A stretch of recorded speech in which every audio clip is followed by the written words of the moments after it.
দর্শক, বাংলাদেশের বর্তমান মহামান্য রাষ্ট্রপতি তাকে বলা যায় যে বিদায়ী রাষ্ট্রপতি।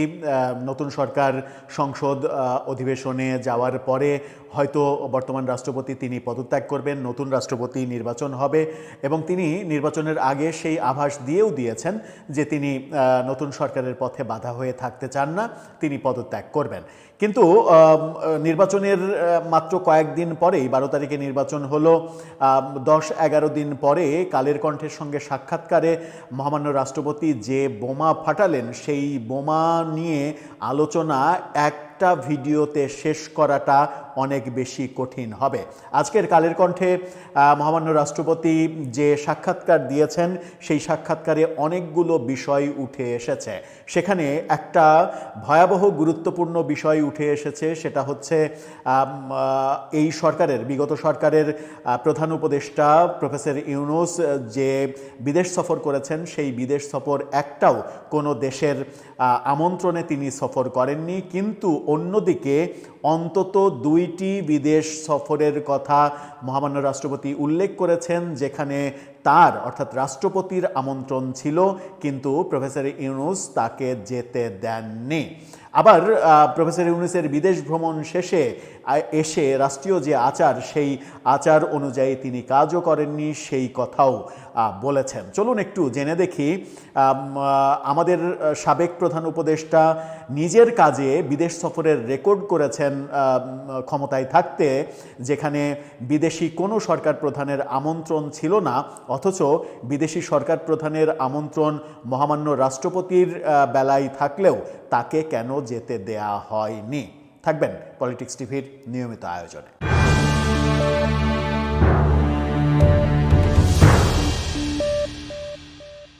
দর্শক, বলছিলাম মহামান্য রাষ্ট্রপতি তার অন্তর্বর্তীকালীন সরকারের আমলে তিনি একেবারে স্পেসিফিকলি 2টি ঘটনা বলেছেন যে 2টি দেশ থেকে তার আমন্ত্রণপত্র এসেছিল, যেটা তাকে দেখানো হয়েছে। এর বাদে আরও আমন্ত্রণ ছিল কিনা সেগুলো তাকে দেখানোই হয়নি, কিন্তু তাকে সেই 2টি জায়গাতেও যাইতে দেওয়া হয়নি।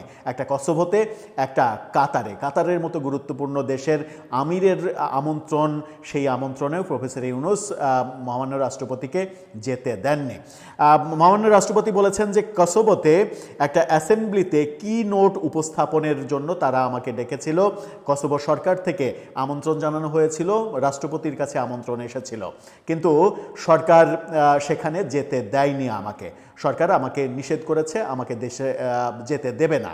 এছাড়া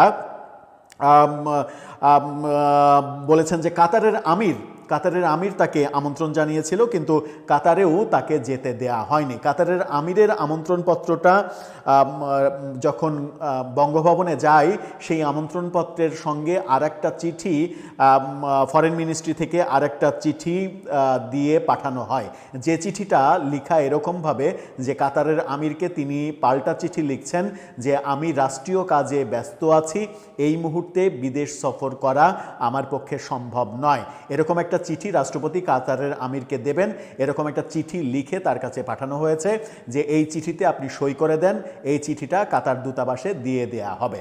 অর্থাৎ প্রফেসর ইউনূস রাষ্ট্রপতি কি বলবেন না বলবেন সেটা লিখে পাঠিয়ে দিয়েছেন, লিখে পাঠিয়ে দিয়ে তাকে বলেছেন যে এখানে সই করে দেন।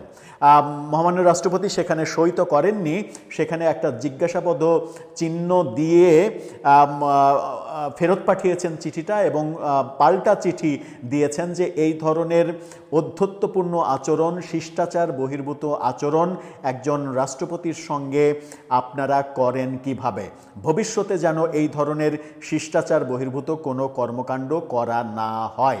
পাল্টা চিঠি তিনি পাঠিয়েছিলেন এবং পাল্টা চিঠি পাঠিয়েছিলেন। পাঠানোর পরে যেটা রাষ্ট্রপতি বলছেন যে এরপরে কসোভো এবং কাতারের যে আমন্ত্রণ, এরপরে আর কোনো আমন্ত্রণ এসেছিল কিনা আমাকে এরপরে জানানোও হয়নি। যে চিঠি আমি পাল্টা চিঠি পাঠিয়েছিলাম, সেই চিঠিরও উত্তর আমাকে আর দেয়া হয়নি।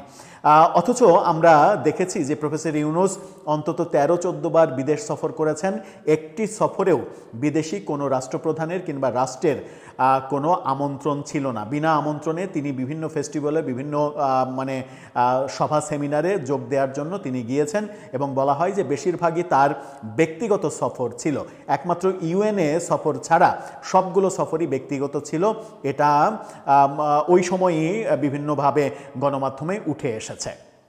কালের কণ্ঠের সাক্ষাৎকারে যে কথাটা তিনি আরও বলেছেন সেটা হচ্ছে যে এই যে রেকর্ড পরিমাণ বিদেশ সফর করেছেন প্রফেসর ইউনূস, রাষ্ট্রীয় নিয়ম হচ্ছে বিদেশ সফরের আগে এবং বিদেশ সফর থেকে ফিরে এসে, অন্ততপক্ষে বিদেশ সফর থেকে ফিরে এসে রাষ্ট্রপতিকে সেই সফরের ব্যাপারগুলো লিখিত এবং মৌখিকভাবে জানানোর কথা। এটা নিয়ম, রাষ্ট্রের নিয়ম যে প্রধানমন্ত্রী কিংবা প্রধান উপদেষ্টা বিদেশ সফর করে ফিরে অন্তত যাওয়ার আগেও দেখা করার কথা, কিন্তু সেটা যদি না পারেন ফিরে এসে অন্তত সেই সফরে কি হলো, কি কথা হলো, কি সিদ্ধান্ত হলো সেই ব্যাপারগুলো রাষ্ট্রপতির সঙ্গে দেখা করে সেগুলো রাষ্ট্রপতিকে ব্রিফ করবেন। একটি সফরের পরেও প্রধান উপদেষ্টা প্রফেসর ইউনূস রাষ্ট্রপতির সঙ্গে দেখা করেননি এবং সেই শিষ্টাচার তিনি দেখাননি। যেখানে বিনা দাওয়াতে তিনি বিদেশ সফর করে রেকর্ড করেছেন সেখানে তার অবশ্য কোনো রিপোর্ট দেওয়ার কিছু ছিল না। সেই কারণেই হয়তো রাষ্ট্রীয় যে নিয়ম, সংবিধানের যে নিয়ম, সেই নিয়ম তিনি মানেননি।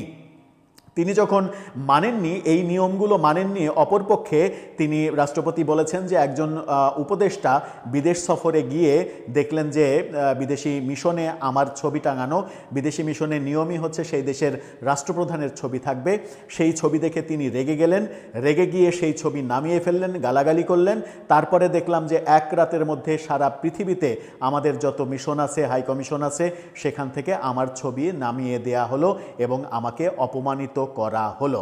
এই ব্যাপারে আমি পররাষ্ট্র মন্ত্রণালয়ে একটা চিঠিও পাঠিয়েছিলাম, সেই চিঠিরও কোনো উত্তর দেয়া হয়নি। অর্থাৎ আমরা যদি এই ব্যাপারটাকে সংক্ষিপ্ত করি তাহলে প্রফেসর ইউনূস বিনা দাওয়াতে বিদেশ ভ্রমণের রেকর্ড করেছেন। তিনি মহামান্য রাষ্ট্রপতিকে এসে রিপোর্ট করেননি একদিকে, আর একদিকে মহামান্য রাষ্ট্রপতিকে সরাসরি বিভিন্ন দেশের প্রধান আমিরেরা দাওয়াত দিয়েছেন। সেই দাওয়াতে মহামান্য রাষ্ট্রপতিকে যেতে দেওয়া তো হয়নি, তিনি রাষ্ট্রীয় কাজে ব্যস্ত আছেন এরকম চিঠি রাষ্ট্রপতি যেন সিগনেচার করে দেয় সেটা পাঠিয়ে দেবে সেই দূতাবাসে, এরকম চিঠি পাঠিয়ে অধ্যত্ব প্রকাশ করা হয়েছে। সেই ক্ষেত্রে রাষ্ট্রপতি এটাও বলেছেন কালের কণ্ঠকে যে বাংলাদেশের সংবিধান অনুযায়ী রাষ্ট্রপতির কি এমন ব্যস্ততা থাকতে পারে রাষ্ট্রীয়, যে কারণে তিনি বিদেশ সফর করতে পারবেন না। দর্শক, বুঝতে পারছেন প্রফেসর ইউনূস সরকারের 1.5 বছরে কি কি হয়েছে? যদি বুঝে থাকেন তাহলে আপনার মতামত জানিয়ে লিখতে পারেন আমাদের কমেন্ট বক্সে।